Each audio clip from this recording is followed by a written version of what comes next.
I want to go over some high yield causes of dead space, which you should think about in cases of emergencies where you see an acute drop in your end-tidal CO2.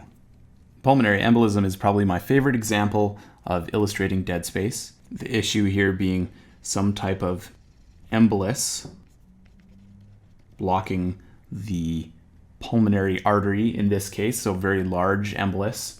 This is going to prevent blood flow to any area of the lung distal to this. So in this example, all of the blood that would usually be destined for the left lung here would actually be diverted all to the right lung.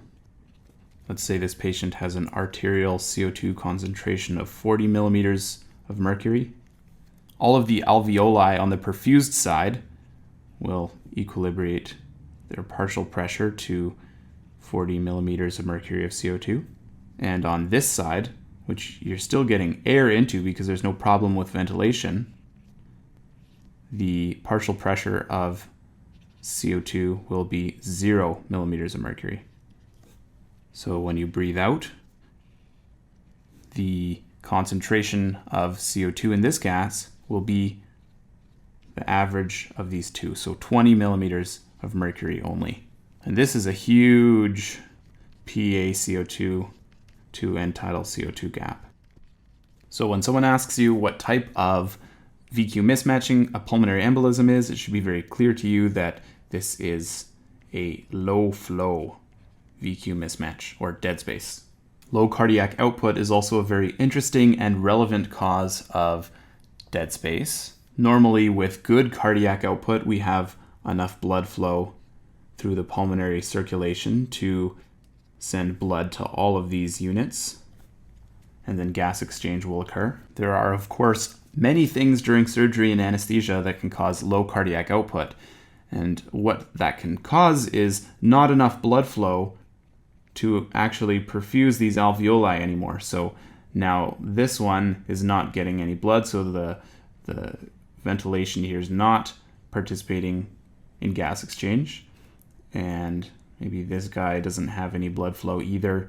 And instead you have a very reduced amount of alveoli that are actually participating in gas exchange. So again, this is normal ventilation with low perfusion, dead space.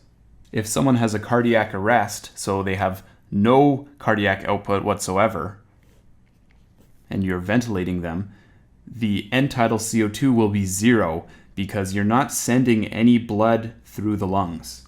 So none of the blood is being given the opportunity to participate in gas exchange. When you're doing CPR on someone, you actually have targets for an end-tidal CO2. And the reason you're targeting this is because it gives you an indication of the cardiac output. So if you target an end-tidal CO2 of 10 to 20 millimeters of mercury, you must be going from this state of no cardiac output and no CO2 gas exchange to some state where you actually do have a little bit of blood flow through the lungs.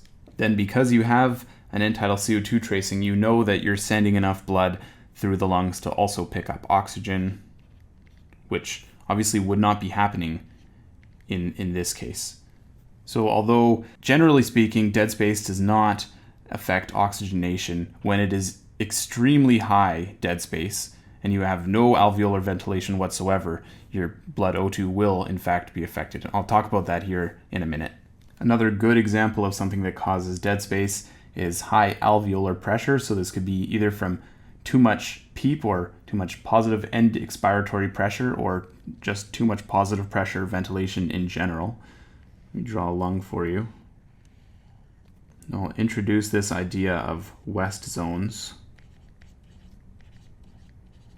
The most simple version of this, you can divide the lung into sort of 3 segments, 1, 2, and 3.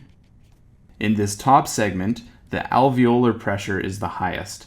So your P alveolar is greater than the pressure in your arteries, which is greater than the pressure in the veins.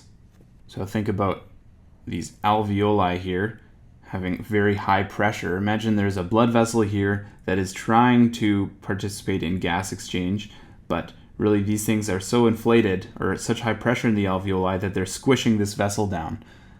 So there's not going to be any flow in this vessel. So this top zone is exactly what we've been talking about this entire time, which is dead space. West zone 2, the arterial pressure is greater than your alveolar pressure, which is greater than your venous pressure. So here, this blood vessel can still get by these alveoli, and then gas exchange can happen. Should be alveolar, ALV. And then in your third zone, the arterial pressure is greater than the venous pressure, which is greater than the alveolar pressure. So here you still have good perfusion of your alveoli because the blood pressures here are higher than your alveolar pressure. Normally, this zone 1 doesn't make up much lung tissue, if any, but zone 2 is going to be a bulk of what's happening in your lungs. So if you increase the alveolar pressure by using high positive pressure ventilation or high amounts of PEEP, you could potentially raise the alveolar pressure above what the arterial pressure is to these capillaries, which would convert this to zone 1, and then you'd have a very large zone 1 of dead space. So higher alveolar pressures cause more of this vessel squishing and decreased flow or perfusion. These are probably the top 3 emergency causes of dead space that we'll encounter, but there are others. We'll just clarify this list as well. So PE, or really any embolus, so this could be a fat emboli or air embolus, low cardiac output, which we talked about, high positive pressure. Age will slightly increase dead space as well. Emphysema causes increased dead space. In emphysema, there's destruction of the gas exchange membranes or even in the capillaries, so that could be destroyed. And then you can get bullae, which from destruction of other membranes is almost a fusion of airways. And then you'll have this large sac that fills up with air, but it doesn't actually participate in gas exchange. So again, that's an example of ventilation with low perfusion, which is dead space. You can have others. So lots of things are mixed shunt and dead space, which kind of clouds things because we know that shunt and dead space are on the opposite ends of the VQ mismatch spectrum, but really anything that causes collapsing of the blood vessels could also be causing collapsing of the alveoli instead. So pneumothorax, you could get collapsing of blood vessels instead of alveoli. With CHF or edema, you could have some blood vessel collapse, pneumonia. There are other things that will cause mixed shunting and dead space. Obviously, these guys are on the opposite ends of the VQ mismatch spectrum, but you can have them both occurring.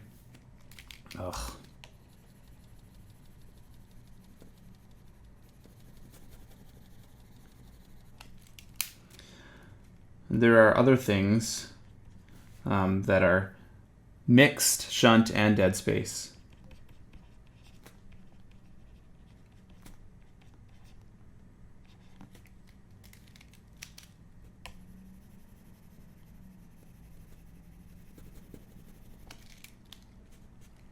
There are other things as well that are mixed shunt and dead space, which may seem a little bit strange because these are on the opposite ends of the VQ mismatch spectrum, but anything that causes vascular collapse, which would cause dead space, could also cause alveolar collapse, which would cause shunt. So pneumothorax, probably more shunting, but you can get vessel collapse too, which would cause dead space, pneumonia, and CHF or edema.